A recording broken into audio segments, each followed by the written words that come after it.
All right, folks, what is going on? This is episode 443 of the First and Frame Rate Show. I am VF Baller. Over here, we talk about Georgia Southern Atlanta Falcons football. And today, we're going to talk about our quarterback, Kyle Vantrease. It's a reason why we picked this guy up, and I think I'm starting to see a little bit more into this.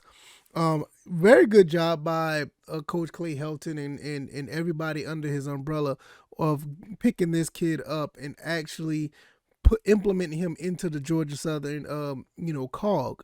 When we looked into him and seeing what he was going to be able to do, we kind of had our hopes kind of high, but I think we kind of got grounded a little bit because I think he's an above average quarterback. He's doing very well for the Eagles, and some of the games that he's playing and some of the teams that he's playing is really, really strategic. And I think Coach Clay Helton knew something about this beforehand. We're going to talk about that, and I'm going to give you some sound bites of him at the press conference of why I think this is the guy that we needed. This is a great transitional quarterback for this school. If this is your first time here, welcome. This is the First and Frame Rate Show. I can be found on YouTube and Rumble. I'm also on Anchor, Stitcher, Spotify, Apple, and Google Podcasts. So you can check out all that information you can find other information down in the link in the description of the podcast or the video form of this episode. Check me out, see what you like. If you want to support, all that stuff is there.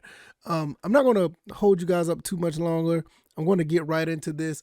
I know the Falcons just won their first game. I talked about them in a video format on the YouTube channel, on the Rumble channel. So if you guys want to check that out, not much to say because I'm really impressed with the Kyle Vantrease situation here. I want to talk about this.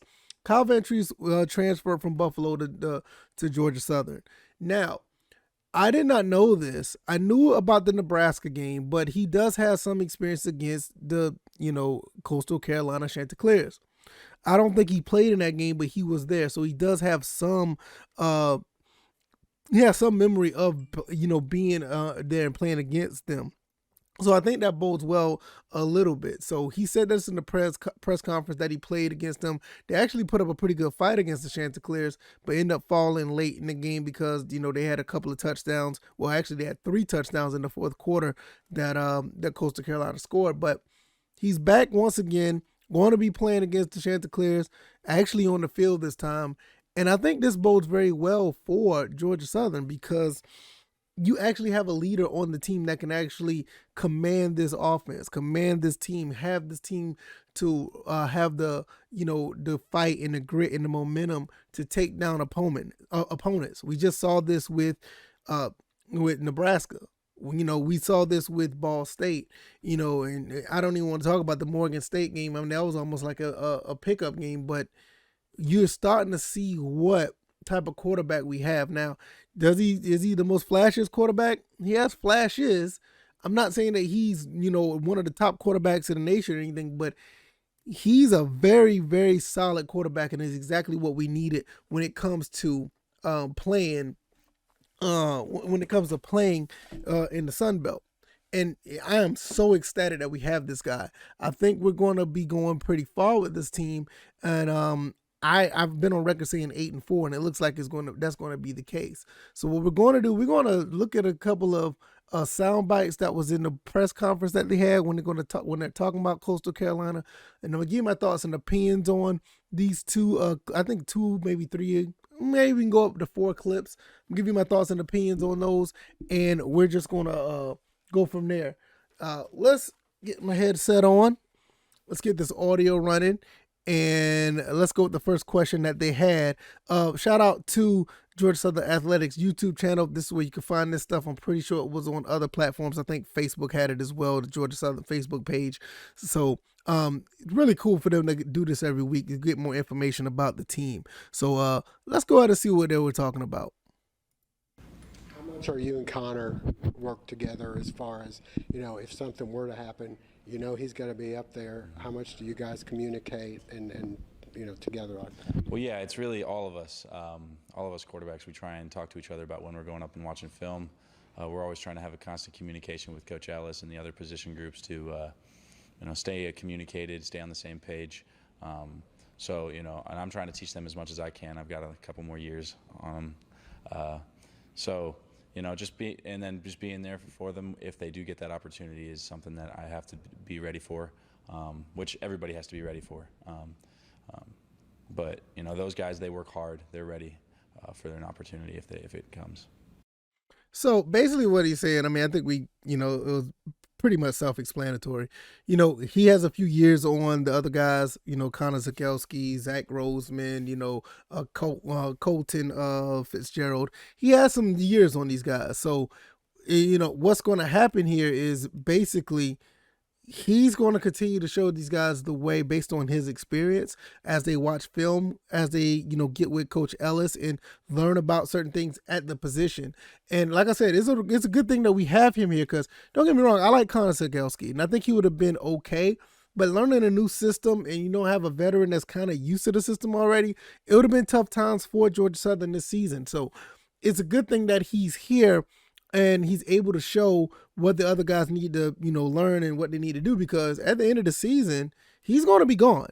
And we're going to have to rely on the young guys to pick up where he left off. And I think it's going to be really good because we have some talented guys that play quarterback. We have some very talented guys. And I can't wait to see how that, plays out. But, we got to take it one game at a time now, and we'll see how that goes. So let's get into the next question. Kyle, against UAB, you didn't have the game you wanted, bounced back pretty well this week, and I'm sure that's going to carry over to a lot of guys in a lot of position groups at some point this year. What advice would you have for them about their preparation process, both mental and physical, after a week where they didn't quite have the game that they wanted? Because I know it's a little bit different than coming off a win or coming off a good performance. Yeah, it's just focusing on the little things, because the little things are never actually very little. Trying to focus on the 1% better every day, whether it's technique, whether it's situational awareness, or it's effort. Focusing on a different thing every day and getting that 1% better, regardless win or lose, is how you continue to improve. I mean, that's just, another thing. It's almost like self-explanatory. I mean, you just learn how to bounce back from a game like UAB, because that was a rough game for us. And for UAB to basically push us around a little bit and us to bounce back at a team like Ball State, who, pretty much tried to come through with the same philosophy, but they just didn't have the talent, we was able to overcome. We went from throwing a few interceptions, having some turnovers, to now not having any the following game. So it's a big deal for the quarterback and other players, like you said, to actually bounce back and learn from their mistakes and get better. So let's get to the next question and see what they got here. First conference game this Saturday. Is there something that you're going to be looking for in the team for them to raise their level? Is there something in your experience that you'd like to see from a team the week of the first conference game? I want to see all-out effort every game. And I know the conference games have a little bit more meaning to them, so I'm expecting that to raise a little bit. But, we go out there to win every game, no matter who's across from us. So whether it's conference or non-conference, it's the goal is still to win. Is there anything about Coastal Carolina you're hearing early? They managed in the last couple of years to kind of get under opponents' skin, or try to anyway, with kind of their attitude, kind of a chip on their shoulder. Is there anything you're hearing new to the conference personally about Coastal Carolina? Well, I played them last year at Buffalo, so I know a little bit about them and I know what they're about. Hardworking team, great effort team, and they're confident in themselves, which is you have to be. But we're really looking forward to the opportunity to go out there and play against them. The revenge tour continues. It does. Okay. So he said right here that he played against them last year, and I want to pull up this game because I'm not sure. I think I got it the other way around. I think it was this year that they played them. I want to go back and look and see where we were at. So this was 2022 schedule. Let me see if I can pull up the schedule before. I'll see if I can get it. And I think they did play them last year as well. Yes, I'll take that back. So he did play them last year. Played them 28-25.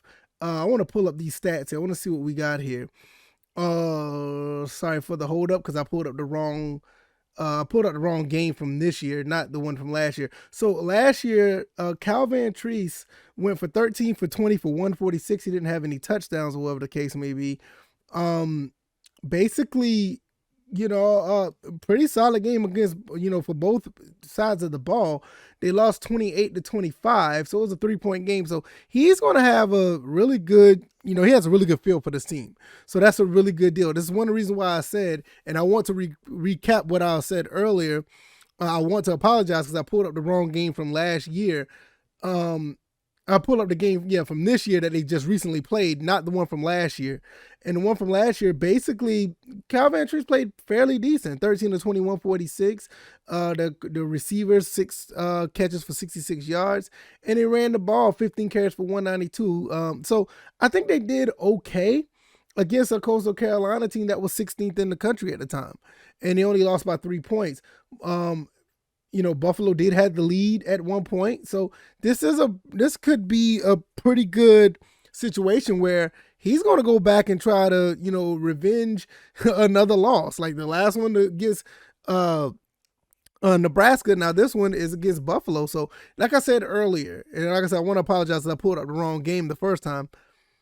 I want to tell you that this is another reason why we got this guy, I think Coach Clay Helton put this in place to get this particular quarterback, so we're able to get some experience, and not only a guy who would know the players the teams that we're playing against. I think Coach Clay Helton had the vision to say, like, okay, we're playing against Nebraska, we're going to be playing against Coastal Carolina, so he does have some experience of playing some Sun Belt team, and he played against Nebraska. Let's get him down here and see if we can get him to give us a slight little edge to play against these teams. So for him to, go up against, a team like Coastal Carolina, it actually bodes very well for Georgia Southern. Like I said, this is the guy that we needed, and I'm starting to really believe that. So let's see if we can hit one more soundbite, and then we'll get up out of here. The conference is full of great quarterbacks, experienced quarterbacks especially. What do you think of your assessment of the quarterbacks, and with Grayson McCall being the reigning player of the year? What kind of quarterbacks are in this conference? I mean, it's a bunch of guys that have played a lot of football that have proven to be successful, and it's awesome to go out there and compete with those guys. But I'm not really worried about what they're doing, or I'm not focused on their stats or anything like that. I'm focused on the Georgia Southern Eagles, and that's right, and that's all I care about. I don't need to say anything else on that. I think I'm gonna close it out there as far as the soundbite goes. I'm gonna give you my last thoughts, and before I get out of here, I'll let you know about this. Cal Vantrease basically said, "Look, you don't care about the other team. We got to do what we have to do and play our game of football." And that's what I've been saying all year. Like, we don't have to. You worry about the other team, you're going to lose almost every time because you're worrying about what they're doing and not executing what you're doing. And I think Cal Vantrease, once again, him and the rest of the team are capable of making things happen. If they play their style of football, nobody can beat them.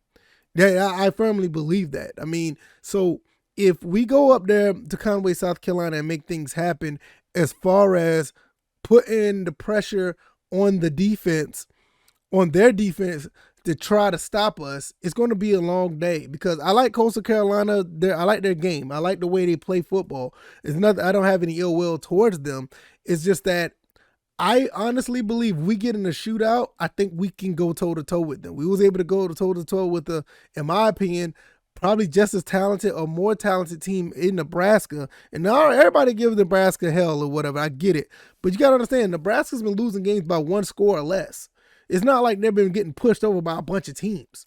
So that is a very talented team, and you can make a case that Nebraska is slightly better than Coastal Carolina and vice versa. So with that being said, we could go to Conway, South Carolina with a different approach than we had in a few years past, and actually beat this team. I wouldn't be surprised if it happened, but we're going to continue to talk about this throughout the week. I'm just going to leave it there. Like I said, Cal Vantrease is the guy that we need. I firmly believe that. I am wholeheartedly for that. I like what I see. He makes me want to pull my hair out sometimes with some of the decisions that he makes. But I will say I am really enjoying what I see with this quarterback. He makes some great throws. Sometimes he don't make great throws. Every quarterback is perfect. You're going to have your issues with making certain passes and making some plays. But when you watch him bounce back from a game like UAB and play the way he did, he threw for a few touchdowns and he ran for one, threw over 300 yards yet again. Was able to take all those situations that happened at UAB, put him on the back burner and play. Now, I know there's one more thing, and I'm going to get out of here for real after I say this. I know he said he had the shoulder issue, but he said he want to continue to play. They're going to take it day to day. I don't think they're going to take him out of this game. I think he's going to play. So it's going to be all good up and down the roster. Everybody's going to be good. I think everybody's going to come back and actually play pretty well. You may have a few injuries here, but everybody that's going to be on the roster on the depth chart, they're going to be ready to go. And I think they're going to be able to compete on a high level against Coastal Carolina.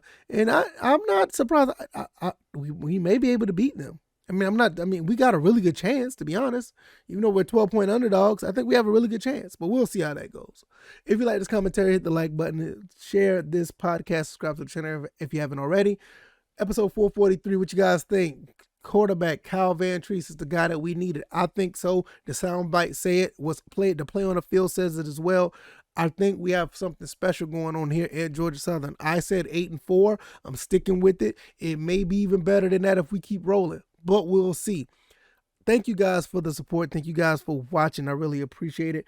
I'm going to get up out of here. You guys enjoy your Tuesday. All the links are down in the description. If you want to support or check out all other things that I'm doing, I'm on Anchor, Stitcher, Spotify, Apple, and Google Podcasts. Also on YouTube and Rumble. So if you want to subscribe to more than one avenue, the choice is yours. Sometimes it's probably better to do that because one of the avenues may be down.